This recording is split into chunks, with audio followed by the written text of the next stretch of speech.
नमस्ते दोस्तों, मेरा नाम है उर्वशी जोशी और इस चैनल का नाम भी है 333 उर्वशी जोशी।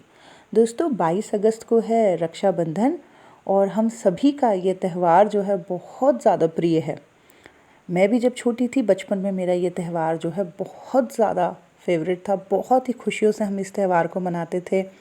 अपने भाई बहनों के घर जाते थे, रक्षाबंधन मनाते थे, राखी बांधते थे, बदले में हमें गिफ्ट और पैसे मिला करते थे। तो सोचा इसी त्यौहार से रिलेटेड कुछ चीज़ें आपके साथ शेयर करूं। ये त्यौहार जो है श्रावण माह की पूर्णिमा को मनाया जाता है। ये त्यौहार भाई बहन को स्नेह की डोर में बांधता है। इस दिन बहन अपने भाई के मस्तक पर टीका लगाकर रक्षा का बंधन बांधती है, जिसे राखी कहते हैं। रक्षाबंधन में राखी या रक्षा सूत्र का सबसे अधिक महत्व है। राखी कच्चे सूत जैसे सस्ती वस्तु से लेकर रंगीन कलावे, रेशमी धागे, सोने या चांदी जैसी महंगी वस्तु तक की हो सकती है।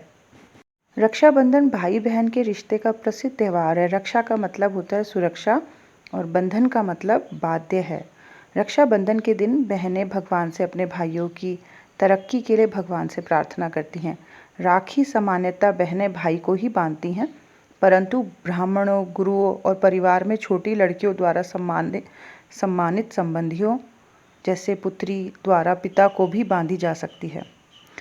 कभी कभी सार्वजनिक रूप से किसी नेता या प्रतिष्ठित व्यक्ति को भी राखी बांधी जा सकती है। रक्षाबंधन के दिन बाजार में कई सारे उपहार बिकते हैं। उपहार और नए कपड़े खरीदने के लिए बाजार में लोगों की सुबह से शाम तक भीड़ लगी रहती है। घर में मेहमानों का आना जाना लगा रहता है। रक्षाबंधन के दिन भाई अपने बहन को राखी के बदले कुछ उपहार देता है। रक्षाबंधन का एक ऐसा त्यौहार है जो भाई बहन के प्यार को मजबूत बनाता है।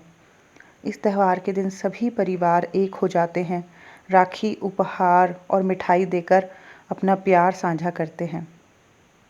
रक्षाबंधन पर्व मनाने की विधि। रक्षाबंधन के दिन सुबह भाई बहन स्नान करके भगवान की पूजा करते हैं। इसके बाद रोली, अक्षत, कुमकुम एवं दीपक जलाकर थाल सजाते हैं। इस थाल में रंग बिरंगी राखियों को रखकर उसकी पूजा करते हैं। फिर बहनें भाइयों के माथे पर कुमकुम, रोली एवं अक्षत से तिलक करती है। इसके बाद भाई की दाईं कलाई पर रेशम की डोरी से बनी राखी बांधते हैं और मिठाई से भाई का मुंह मीठा कराती हैं। राखी बंधवाने के बाद भाई बहन को रक्षा का आशीर्वाद एवं उपहार व धन देता है। बहनें राखी बांधते समय भाई की लंबी उम्र एवं सुख तथा उन्नति की कामना करती हैं। इस दिन बहनों के हाथ से राखी बंधवाने से भूत प्रेत एवं अन्य बाधाओं से भाई की रक्षा होती है। जिन लोगों की बहनें नहीं हैं वह आज के दिन किसी को मुंह बोली बहन बनाकर राखी बंधवाएं तो शुभ फल मिलता है। पौराणिक कथाओं के अनुसार लक्ष्मी जी ने सबसे पहले बलि को राखी बांधी थी। ये बात उस वक्त की है जब राजा बलि अश्वमेध यज्ञ करा रहे थे। उस वक्त भगवान विष्णु राजा बलि को छलने के लिए एक वामन अवतार लिया और 3 पग में ही राजा बलि का सब कुछ ले लिया। उसके बाद भगवान विष्णु ने बलि को रहने के लिए पाताल लोक दिया। कथाओं के अनुसार बलि पाताल लोक में रहने को तैयार हो गए, लेकिन भगवान के समक्ष उन्होंने एक शर्त रख दिया। उन्होंने कहा कि आप मुझे वचन दो कि जो मैं मांगूंगा वह आप देंगे। इस पर भगवान विष्णु ने कहा कि दूंगा दूंगा दूंगा।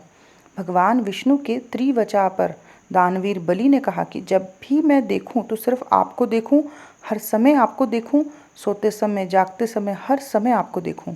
भगवान विष्णु ने बलि की बात को सुनकर मुस्कुराए और कहा तथास्तु। इसके बाद भगवान विष्णु राजा बलि के साथ पाताल लोक में रहने लगे। उधर बैकुंठ में लक्ष्मी जी को चिंता होने लगी। इसी दौरान नारद जी बैकुंठ पहुंचे। देवर्षि को देखते ही लक्ष्मी जी ने पूछा, आप तो तीनों लोकों में भ्रमण करते हैं, आपने नारायण जी को कहीं देखा? लक्ष्मी जी के सवाल पर देवर्षि ने कहा कि वह पाताल लोक में है, राजा बलि के पहरेदार बने हुए हैं। इसके बाद लक्ष्मी जी ने नारद जी से समस्या का हल पूछा। तब देवर्षि ने कहा कि आप राजा बलि को अपना भाई बना लीजिए, इसके बाद रक्षा का वचन ले लीजिएगा और तिरबाचा कराने के बाद दक्षिणा में नारायण को मांग लीजिएगा। इसके बाद माता लक्ष्मी स्त्री के भेष में रोते हुए पाताल लोक पहुंची। इस पर राजा बलि ने पूछा कि आप क्यों रो रही हैं? लक्ष्मी जी ने कहा कि मेरा कोई भाई नहीं है, इसलिए मैं दुखी हूँ। तब बलि ने कहा कि तुम मेरी धर्म बहन बन जाओ। इसके बाद लक्ष्मी जी बलि से तिरबाचा कराया और दक्षिणा के तौर पर राजा बलि से उनका पहरेदार मांग लिया। राजा बलि ने कहा कि धन्य हो माता, पति आए तो सब कुछ ले लिया और आप आई तो उन्हें भी ले गई। कहा जाता है कि तब से ही रक्षाबंधन शुरू हुआ। तो दोस्तों ये था रक्षाबंधन से संबंधित मेरा वीडियो। उम्मीद करती हूँ आप लोगों को अच्छा लगा हो। धन्यवाद।